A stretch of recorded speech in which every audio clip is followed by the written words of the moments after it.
Glória a Deus, meus irmãos, a paz do Senhor Jesus. Uma boa noite para todos. Deus é bom e a sua benignidade dura para sempre. Para mim é uma alegria poder estar aqui com vocês, tendo o privilégio de mais uma vez fazer uso da palavra do Senhor. Agradeço os meus pais espirituais, pastor Paulo César, pastor Eliane, muito obrigado pelo carinho, muito obrigado por todo amor. Vocês são de Deus. Obrigado a todos que vieram para nos prestigiar nessa noite. Rick, te amo. Pai, Rony, Quito, Nicole, Cris, cadê você, Cris? Cris, Arlete, amo vocês. Dani, obrigado por ter vindo. Esposa, te amo. Tem que travar ela quando dá oportunidade, senão ela fala muito, vocês sabem, né? Mãe, te amo, viu? Rafael, provavelmente está nos ouvindo, nos vendo. Deus abençoe. Que Deus seja louvado pela vida de vocês que se dispuseram de sair das suas casas, tão somente para louvar e bendizer o nome do Senhor, esse nome que é digno de toda honra, de toda glória e de todo louvor. Glória a Jesus. Irmãos, eu tenho uma palavra para compartilhar com vocês. Deus colocou no meu coração. Durante uma semana eu vim pedindo ao Senhor para que Ele confirmasse uma palavra, e Ele me deu carta de Paulo aos Efésios, capítulo de número 2. Vamos ler a partir do verso de número 12. Prometo a vocês que serei breve na minha oportunidade.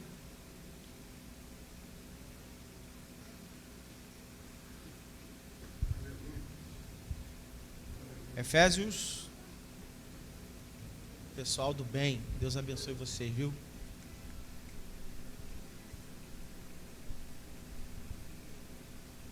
Efésios, capítulo 2, versículo 12. Quem achou, diga eu achei. Quem ainda não achou, só olhar para a tela.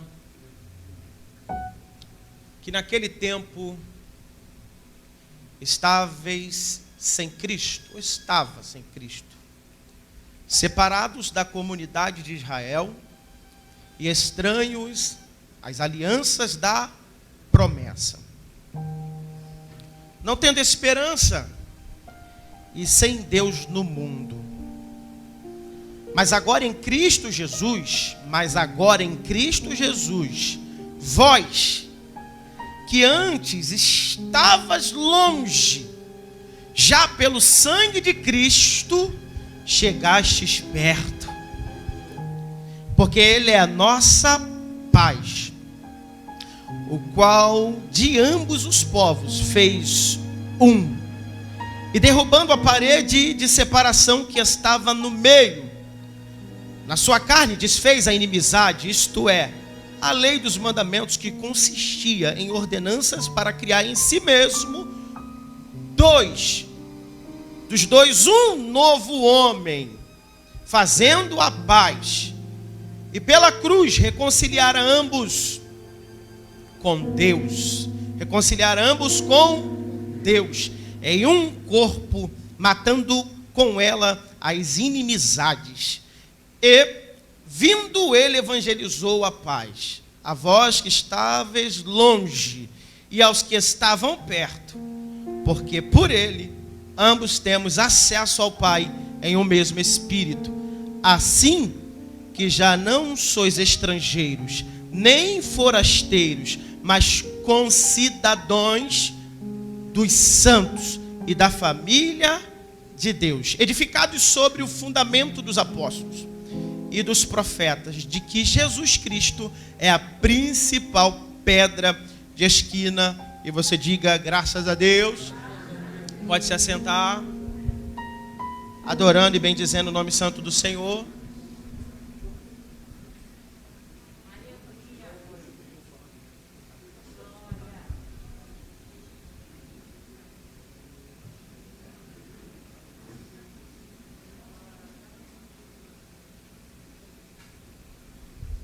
Chamei o João para me ajudar na pregação. Queridos, a palavra de Deus ela é linda, maravilhosa. Eu sei que vocês já estão muito alimentados por tudo aquilo que tem acontecido aqui nessa noite. Sempre quando eu me deparo com a carta de Paulo aos Efésios, tem para mim um apreço emotivo. Não só a carta para os irmãos de Éfeso, mas a maioria das cartas de Paulo trazem diversos ensinamentos relevantes para a nossa vida, para o nosso estilo de vida como cristão na sociedade. Mas se você pegar para analisar o contexto histórico, se você fizer uma investigação sobre a vida de Paulo, quando ele escreve para os irmãos da Ásia Menor, Paulo está vivendo provavelmente os seus últimos dias na face da terra. Está preso em Roma, sentenciado por Nero. Quem é Nero? Nero era o imperador da época. Um homem que gostava de iluminar a estrada de Roma com pessoas incendiadas. Um homem que colocava crianças, mulheres, idosos, enfim, não importa, para serem devorados por feras. Então o apóstolo Paulo está vivenciando um momento difícil da sua vida. Ele está preso, mas está escrevendo. Está preso, sabendo que está sentenciado à morte, mas a preocupação de Paulo não é a sua morte. Paulo mesmo disse que se ele vivesse, é Cristo. Se ele morre, ele diz, é lucro. Paulo está sentenciado à morte e a preocupação dele não consiste no fato de que brevemente ele vai ser decapitado. Paulo está dentro de uma prisão, preocupado com as pessoas que estão do lado de fora em liberdade. E ele escreve tendo um propósito no seu envio. Qual o propósito de Paulo? Olha que interessante. Fortalecer a fé cristã dos crentes de Éfeso. Explicar a natureza e o propósito da igreja como o corpo de Cristo. Então, qual é o propósito de Paulo? Dentro de uma prisão, sentenciado à morte. Encorajar os irmãos que estão em liberdade a serem unidos e não deixarem a sua fé desfalecer por causa das provações que ele está enfrentando. Paulo está dentro de um contexto que nenhum de nós queríamos estar, mas ele, mesmo preso, sentenciado, vai escrever para dizer para os irmãos que estavam em liberdade que eles não poderiam perder a fé. E o intuito da carta era para que eles viessem se fortalecer a sua fé em Deus e serem unidos em Cristo como um corpo. Aí, o versículo chave da carta de Paulo aos irmãos de Éfeso está no capítulo de número 4,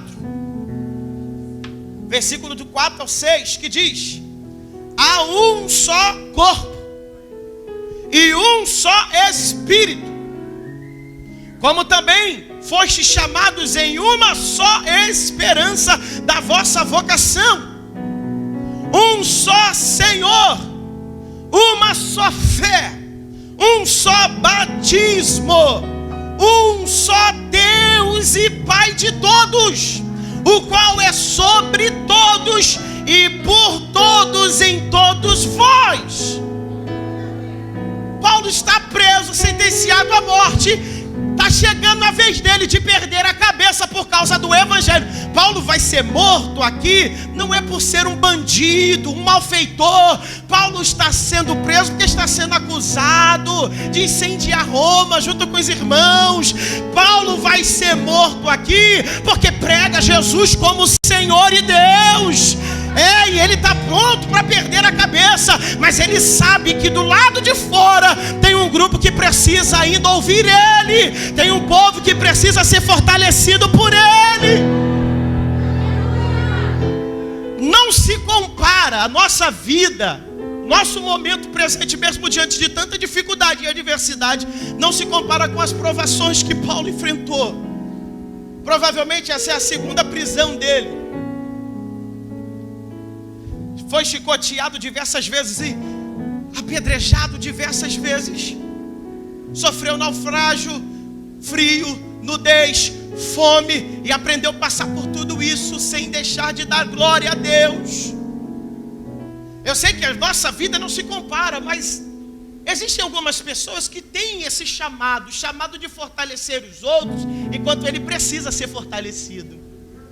Quando você precisa de oração, quando você precisa de uma palavra amiga, vem alguém na tua direção, chega alguém na tua casa e diz: ore por mim, me dá uma palavra. Só que na realidade, quem está precisando é você. Então existe esse propósito para a nossa vida. Às vezes nós vamos querer ser fortalecido por alguém, e Deus vai falar para você: o pouco que tu tem, divide com ele. O pouco que tu tem, divide com ela. Senhor, mas era eu que estava precisando de uma palavra. Mas vai ser você que eu vou usar para dar uma palavra, para mudar a vida dela. Oh, quantas vezes, irmã, eu precisando de oração, e alguém veio em mim e disse: olha, eu não peço qualquer um para orar por mim não, mas eu vejo você, um homem de Deus, ore por mim. E eu falando: tudo bem, eu vou orar por você. E quando eu coloquei a mão no ombro daquele irmão, eu disse no meu entendimento: Senhor, tu sabes que na realidade quem precisa de oração sou eu, mas já que o Senhor me chamou para esse propósito, eu vou orar pela vida dele. E orei por ele. Depois da oração ele disse: agora eu me sinto melhor. Está entendendo? É por isso que às vezes você vai enfrentar dificuldade, problema, ninguém vai te ajudar, e você ainda vai ser usado para ajudar alguém. Você acredita nisso? Deus vai levantar pessoas aqui para ajudar. Deixa eu dizer uma coisa para vocês: não existe outra forma de tocar em Deus. Quer tocar em Deus? Quem quer tocar em Deus, diga: eu quero. Então toque as pessoas. Deus ama as pessoas. Deus ama as pessoas. Quer tocar em Deus? Então ame as pessoas. É difícil, eu sei que é difícil, mas você é capaz. O que é o amor ágape? É o amor incondicional. É um amor que você libera sem esperar nada em troca. É esse tipo de amor que Deus quer que você ofereça para as pessoas. Um amor que você faz mesmo sem ser correspondido da mesma forma. Paulo está preso, sentenciado à morte, está dizendo: não pode haver divisão, não pode haver separação. Havia uma separação entre os gentios e os judeus. Judeu, aqui. Gentio, não vem para cá. Se ultrapassar, morre. Paulo está preso, está escrevendo para eles: tanto vocês judeus, tanto vocês gentios. Deixa eu falar uma coisa para vocês. Fala, Paulo. Há um só corpo, há um só Espírito, há uma só esperança. Então peraí, não existe divisão? Não. Por que, Paulo, não existe divisão? Porque existe só um Deus, um só Pai, o Pai de todos e por todos. O que Paulo está dizendo é o seguinte, meu irmão: é que o teu Deus é o Deus dele também. Dá uma olhada para ele que está do teu lado, diga para ele: o meu Deus é o teu Deus. Então não tem essa diferença de raça, cor, religião. O teu Deus é o meu Deus. Paulo está dizendo: é pobre, é o teu Deus. É rico, é o teu Deus. É pretinho, é o teu Deus. É branquinho, é o teu Deus. É gordinho, é o teu Deus. É baixinho, é o teu Deus. É alto, é o teu Deus. Não importa se estamos fazendo parte de um corpo, o seu Deus é o meu Deus, Pai de todos e sobre todos.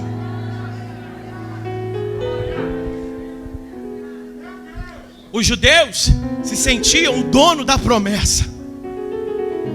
E tem gente que nem judeu é e acha que o céu é só dele, acha que o céu é só dela. Deixa eu falar uma coisa para você: o céu não é só para você. O céu não é só para mim, o céu é para quem está do teu lado aí também. Ah, Senhor, mas ela não ora como eu oro, mas o Deus dela é o teu Deus, oh glória. Oh Senhor, na igreja eu vejo, na oração eu tô, ela não está, e o céu é dela também. Por quê?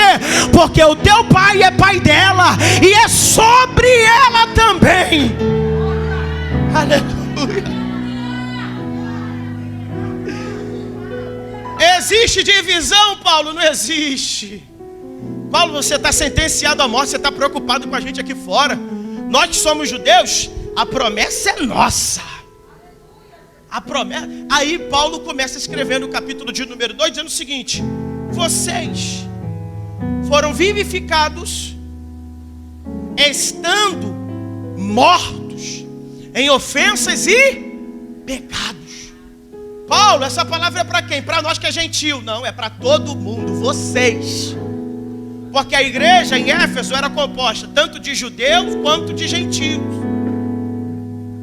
Então, peraí, eu pensava que eu não pecava. Vocês estavam mortos nos seus próprios delitos e pecados, e vocês foram ressuscitados na sua vida espiritual. Porque o pecado faz a separação entre o homem e Deus. Mas Jesus, ele entra na história para trazer a aproximação daquele que estava longe, trazer para perto.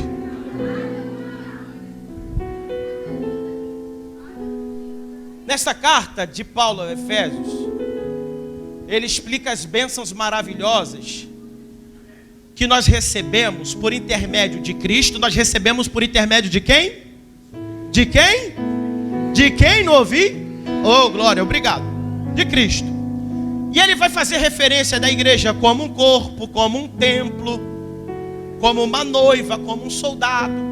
A carta de Paulo a Efésios, ela é recheada de ensinamentos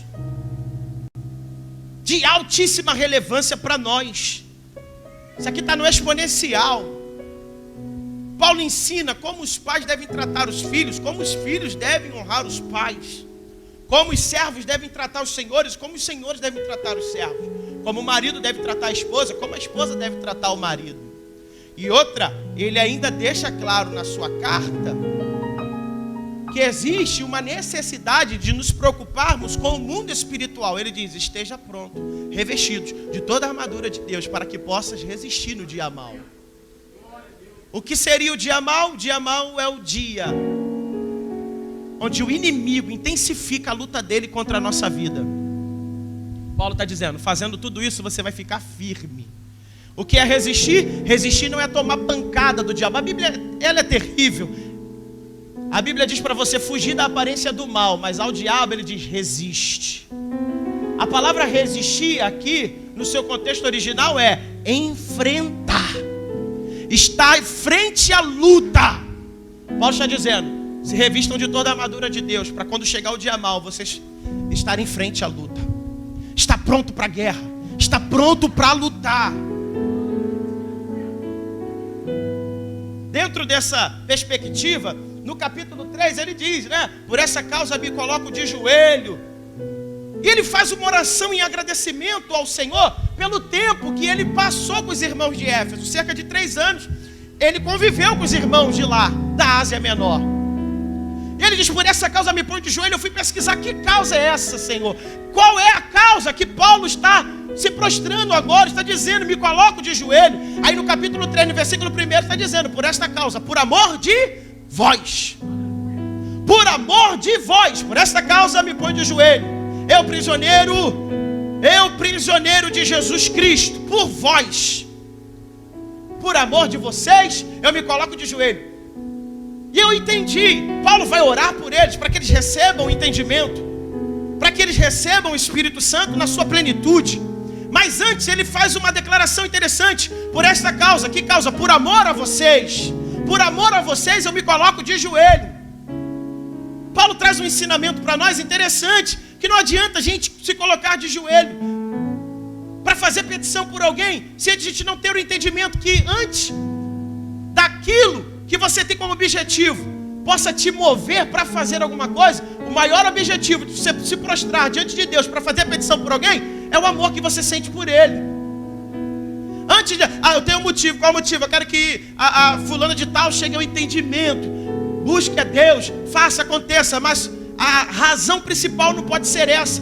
A razão principal deve ser, em primeiro lugar, o amor, e o amor vai te guiar em tudo aquilo que você precisa pedir em prol daquela vida, em prol daquela pessoa. Então Paulo está dizendo, eu oro por vocês para que vocês recebam o entendimento da dimensão do amor de Deus.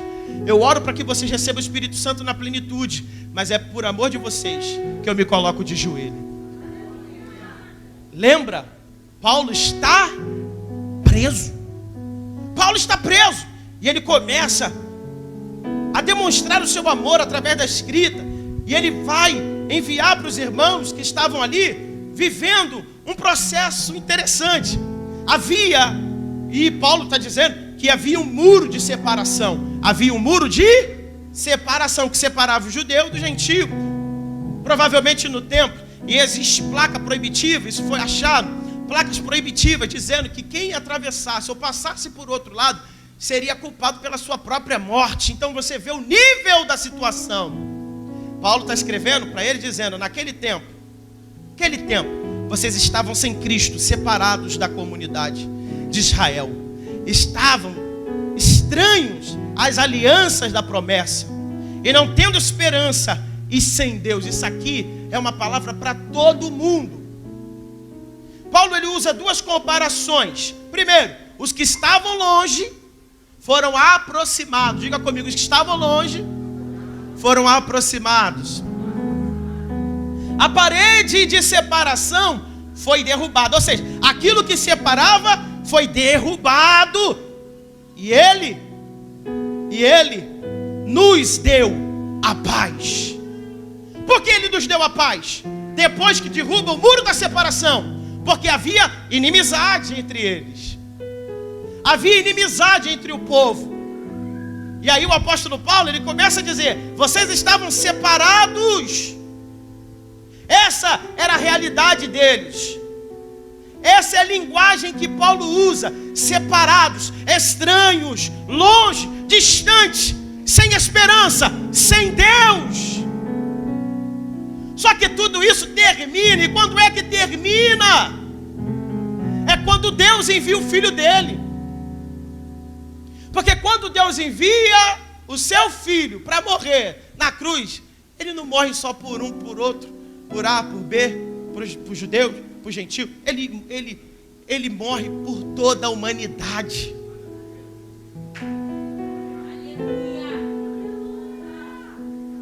Separados da comunidade de Israel, Deus tinha uma promessa, um pacto, uma aliança com os filhos de Israel. Deus tinha um convênio com a nação de Israel.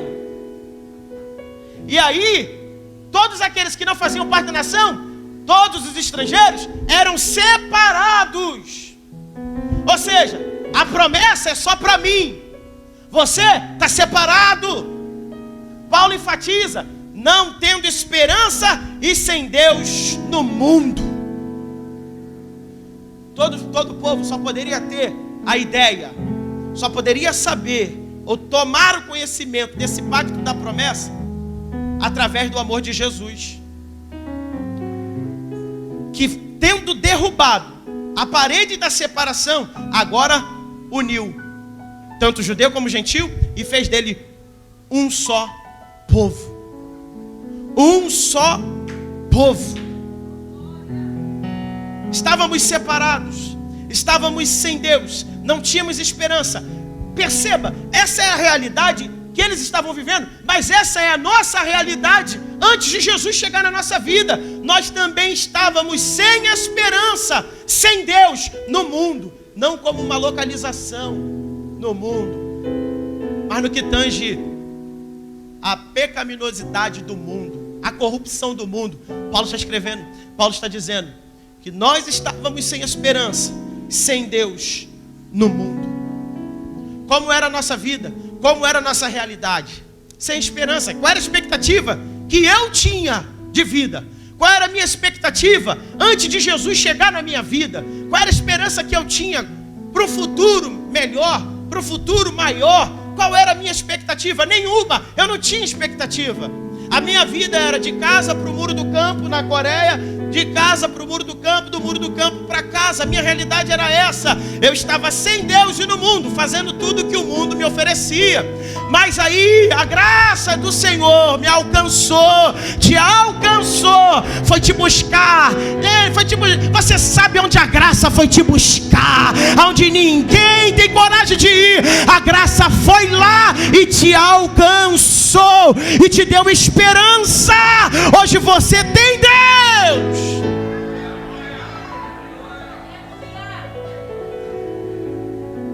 Olha o que a palavra diz: mas agora em Cristo. Isso é enfático. Isso é enfático. O que isso mostra? Agora mostra o contraste da sua posição anterior. Porque quando Paulo diz que nós andávamos sem Deus, sem esperança no mundo, ele pinta um quadro escuro sobre a vida daqueles homens sem ter Jesus. Só que o texto diz: mas agora em Cristo Jesus. Olha o contraste. Antes e agora.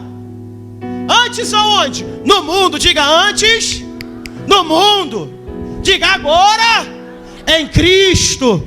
É isso que Paulo está dizendo. Antes vocês andavam sem esperança, sem Deus no mundo. Mas agora... Peraí, a divisão só poderia ter continuado se Jesus não tivesse entrado. Jesus entrou, agora mudou. Antes estava no mundo, antes sem esperança, antes drogado, antes na prostituição, antes nos vícios. Mas agora em Cristo mudou.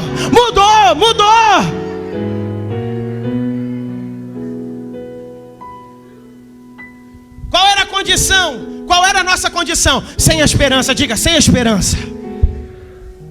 Sem esperança. E agora estamos em Cristo, com todos os privilégios do céu. Deixa eu te dizer uma coisa, posso falar? Nem eu, nem você, nem eu merecíamos nada do que temos. A promessa não era para nós, a promessa era para Israel. Eles estavam certos, eles eram metidos, mas Jesus veio para quebrar o muro da separação e colocou em nós a marca da sua promessa. E hoje nós temos o mesmo privilégio que eles. Sem esperança, e agora em Cristo, com todos os privilégios do céu. Você pode liberar uma palavra de bênção para quem está do teu lado. Diga para ele: você tem privilégio com Cristo. Diga: existem privilégios do céu para a nossa vida. Vai, diga, anima ele, anima ela. Diga: existem privilégios do céu para a nossa vida.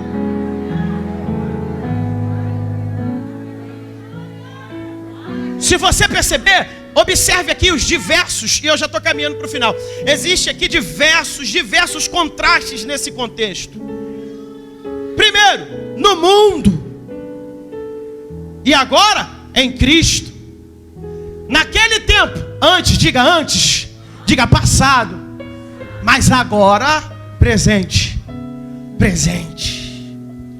Antes de Cristo, separados, diga separados. Mas depois que Cristo chegou, nós fomos aproximados. Colossenses capítulo 1, versículo 20 diz que: em que havendo por ele feito a paz pelo sangue de sua cruz, por meio dele reconciliar-se consigo mesmo todas as coisas. Vamos lá? No versículo de número 14 diz que o Senhor nos reconciliou, ambos estamos unidos. No versículo 16 diz que ambos foram reconciliados com Deus. Versículo 18 diz que ambos temos acesso. Então o que o Senhor nos garante através da sua vinda aqui? Deus, através de Jesus, Ele nos aproxima. Diga, Ele nos aproxima. Ele nos aproxima de Deus. Ele nos deu a sua paz. Ele nos deu a sua paz. Ele nos deu um novo acesso a Deus. E também nos deu uma nova família. Ele nos deu uma nova família. Hoje nós fazemos parte da família de Deus. Porque o sangue de Jesus te alcançou, alcançou a sua vida, alcançou a sua vida. Ele te deu paz, Ele te aproximou, Ele te deu um novo acesso, e Ele te faz fazer parte de uma família em Deus. Ambos unidos, ambos reconciliados, ambos tendo acesso. Ou seja, não existe diferença. Se antes havia uma separação, hoje, através do sangue de Jesus, nós estamos unidos. Se antes só eles tinham acesso a Deus, hoje, através do sangue de Jesus, nós temos acesso. Eu falei na sexta-feira que o homem, para entrar na presença, no lugar santíssimo, ele deveria seguir todo o ritual. Ele deveria entrar na tenda, passar pelo altar do sacrifício, porque antes de estar com Deus, precisa tratar do pecado. O altar do sacrifício mostra dedicação totalmente a Deus. Depois ele deveria se lavar na pia de cobre. Depois que se lavasse, ele entrava no lugar santo. Depois que fizesse a iluminação, comesse os pães e substituísse os pães que estavam no lugar santo, ele, uma vez por ano, o sumo sacerdote poderia entrar no lugar santíssimo, onde ficava o símbolo máximo da presença de Deus, que é a Arca da Aliança. E hoje fizemos o oposto. Hoje ninguém entrou para o lugar santo, para o lugar santíssimo. Ninguém entrou para o lugar santíssimo. Nós seríamos fulminados se tentássemos. Mas aí a graça do Senhor fez, sabe o quê? Tirou ele do lugar santíssimo e foi na entrada da tenda para te buscar. A graça do Senhor fez a perspectiva oposta daquilo que era proposto para nós como homem. Nós teríamos que passar, enfrentar todo o processo, altar de sacrifício, lavagem na pia de cobre, para entrar no lugar santo, para depois ir para o lugar santíssimo, uma vez no ano. Isso era privilégio só do sumo sacerdote. A graça de Jesus fez o oposto. O que ele fez? Ele saiu do lugar santo, ele deixou da sua glória, se despiu, sendo Deus, não usurpou querer ser igual a Deus, fez-se homem e sujeitou-se à morte de cruz. Para quê? Para vir buscar você, para fazer de você um povo, um só corpo em Deus.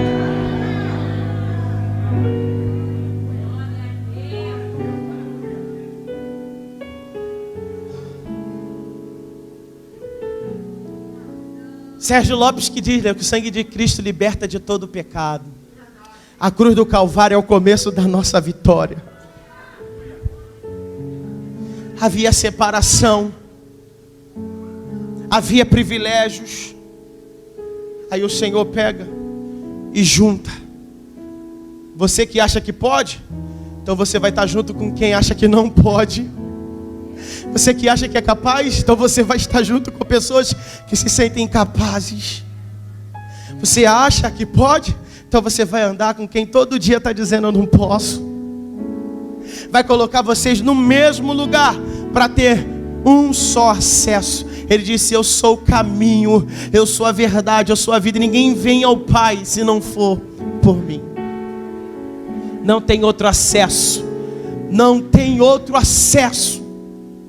Todas as vezes que eu abro essa palavra e leio o texto que antes estávamos sem esperança, sem Deus, me vem aquela música antiga, né? Quando Jesus estendeu a sua mão, quando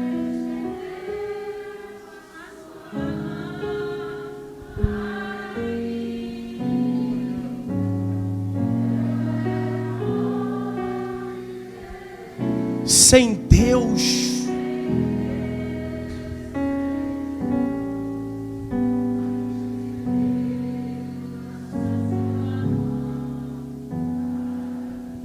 essa é uma mensagem de reflexão para a tua vida. Quem era você antes da graça te alcançar? Vocês sabem a maneira que eu prego. Não estou aqui para impressionar ninguém, mas o Senhor trabalhou no meu coração e me deu uma palavra de reflexão. precisamos estar unidos, independente de A, de B, de C. Tem gente que entra aqui, não fala com você, você acha que fulano é metido. Não, ele está cheio de problema. E você não parou para analisar, sabe por quê? Porque você também está cheio de problemas. E aí, a gente precisa de uma palavra de reflexão para mudar o curso da nossa vida. Se você refletir em cima de quem você era um tempo atrás, Fabinho, tocando no bar da esquina, fumando maconha, bebendo cerveja, hoje você está no altar de Deus. Quem era eu, irmão? Um jovem perdido, largado. Se minha mãe não mandasse meu pai me chamar, a gente estava lá jogando futebol até 2 horas da madrugada numa quadra. E a mão do Senhor foi lá e me alcançou. Então todas as vezes que a gente lembra de onde sairmos, você não vai ter força para humilhar ninguém. Você não vai ter força para querer ser melhor do que ninguém. Você vai dizer: somos iguais, temos o mesmo Pai. Ele pode se vestir diferente de mim, ele pode ser até mais bonito do que eu, né, Arthur?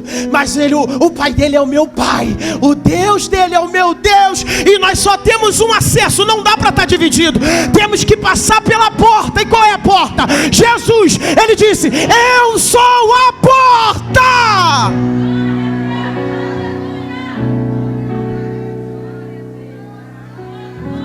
Quando você vê alguém com muito nariz empinado, queixo empinado, é porque ela esqueceu de onde ela saiu.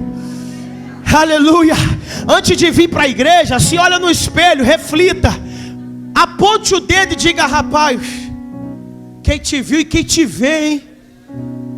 Quem era você um tempo atrás na mão do Satanás, lá no baile, né? Quando você começa a pensar do que Deus fez na tua vida, você começa a entender que não existe divisão, não existe distinção. Sabe o que Paulo, como é que ele começa a palavra? E aqui eu encerro. Todos vocês estavam mortos nos seus delitos e pecados. Mas espera aí, o pastor aqui não peca? Peca. Só que o pecado do pastor é diferente do teu. Antigamente eu tinha uma mania horrível de ficar reparando o erro do outro, o pecado do outro, o defeito do outro. Aí Deus teve um particular comigo e disse assim, começou a descortinar para mim numa visão: olha o que tu faz, olha o que tu faz. E tu está preocupado com o erro dele. Olha o que tu faz, olha. E foi passando na minha frente, como se fosse uma imagem passando. E eu vendo todos os delitos e pecados que eu cometi, estando na presença dele. Aí eu falei: Senhor, parei. Eu sei por que é isso aqui. Porque eu acho que o pecado dele é maior do que o meu. Mas eu entendi, o pecado dele é só diferente. Eu peco também. Sabe quando é que eu parei de olhar para a vida dos outros, para o erro dos outros, o pecado dos outros? Quando eu comecei a olhar mais para os meus. Quando eu comecei a olhar mais para os meus defeitos, quando eu comecei a olhar mais para a minha vida, eu tive tempo de cuidar das minhas coisas, de cuidar dos meus erros, de tratar dos meus pecados. Podemos ficar de pé para a gente orar? Todo mundo erra. Irmão, sem medo, sem medo. Pode olhar para quem está do teu lado e diga assim: ó, todo mundo vacila. Todo mundo vacila. Se Deus descesse com juízo aqui, não sobrava um cabelo. Só que aí Jesus grandão bate no peito e diz: eu paguei um alto preço, e foi preço de sangue. Preço de sangue.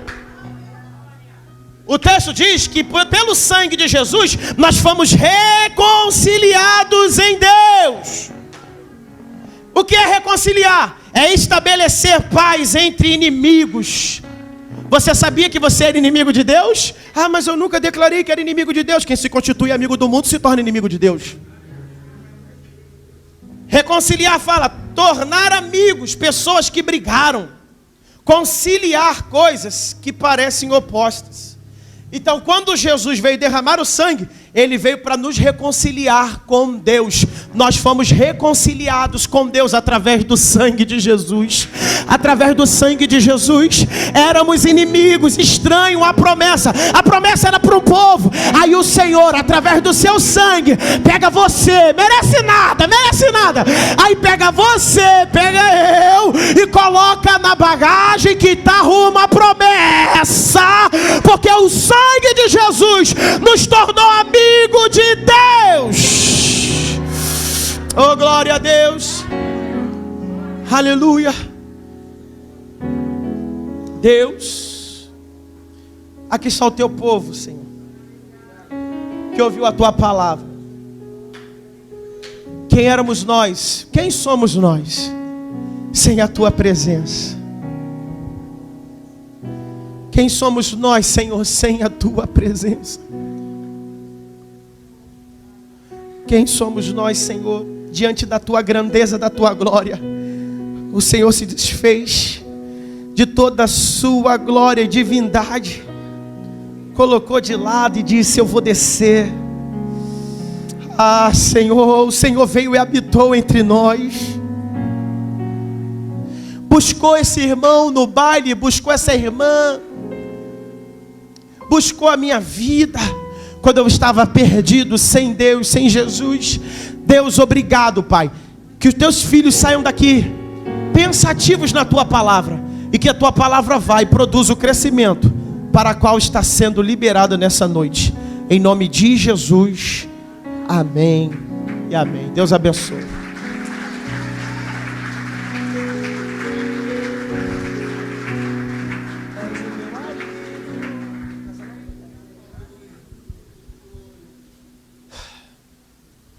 Você que ouviu essa palavra, você que está aqui nessa noite, quer ser reconciliado com Deus através do sangue de Jesus?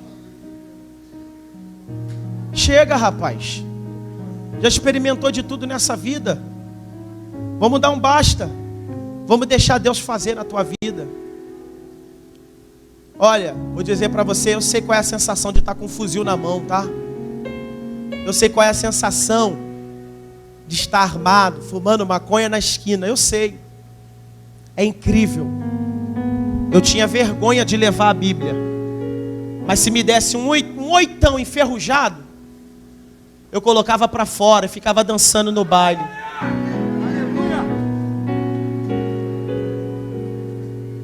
O negócio é surreal, irmão.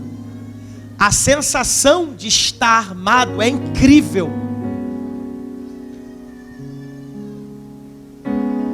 O inimigo cega o teu entendimento. Ame as pessoas. Toque as pessoas. Ela está chorando, irmão.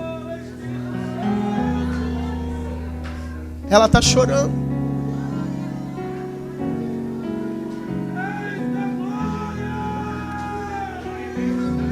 Deus te trouxe aqui para dar um basta.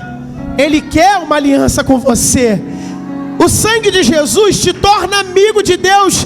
Não fique pensando que você está certo. Você não está certo, você está errado, cara. Se Jesus voltar hoje, vai levar geral e você vai ficar. Ah, mas eu escuto isso desde quando eu era criança. Mas quantas pessoas já morreram até o dia de hoje? Quantas pessoas Jesus já levou? Vem para o altar, o altar abriu. O altar abriu para você. Vem para o altar.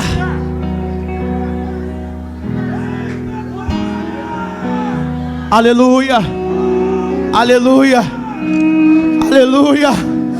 Aleluia. Eu não sei se você fica feliz com isso, mas existem pessoas chorando, derramando lágrimas no altar. Aleluia. Oh, glória a Deus. Vem para o altar. Deixa Deus fazer a obra. Vem para o altar.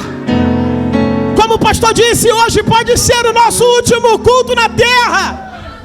Vem para o altar. Vem para o altar. Vem para o altar, é contigo que eu estou falando. Não desvia o teu olhar, não. Vem para o altar, rapaz. Não adianta querer dar uma de durão, não. Deus conhece o teu coração. Deus sabe o que te feriu. Deus sabe o que te colocou sentado e prostrado.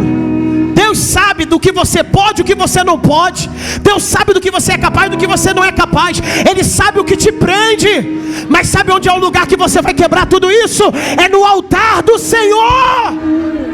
É no altar do Senhor. O altar abriu para você aqui nessa noite. Vem para o altar, rapaz. Vem.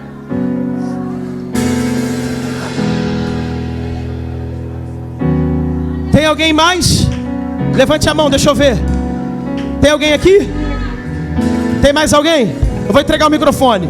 Jesus é muito importante. Ele é muito especial pra gente ficar insistindo. Não, não quer, não quer.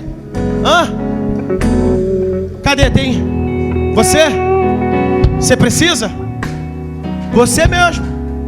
Você precisa se reconciliar? Precisa ou não? Tá tudo ok? Tá tudo bonitinho? Tudo perfeito? Hein? É contigo que eu tô falando. É você mesmo. Vem, rapaz. Isso. Eu sei que não tá legal. Eu sei que não tá bom. Mas vai ser aqui que o negócio vai mudar. O altar abriu para você.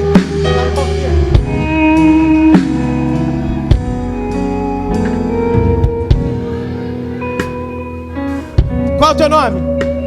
Qual é o nome dele, pastor Leandro? Lucas. Doutor Lucas.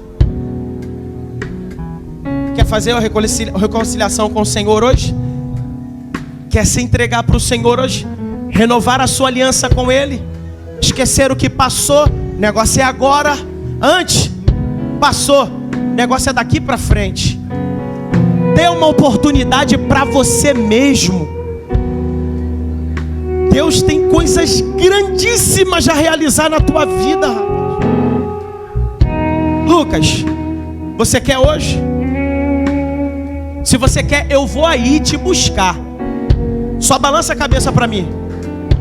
Oh, aleluia! Oh, glória! Oh, Lucas! Oh, glória! Oh, glória! Você pode glorificar a Jesus! Aleluia! Deus! Conhece teu coração. Deus sabe que te mais uma oportunidade para você. Confia nele, confia nele. Abraça ele. Remante telemaraga. Remara seremaia.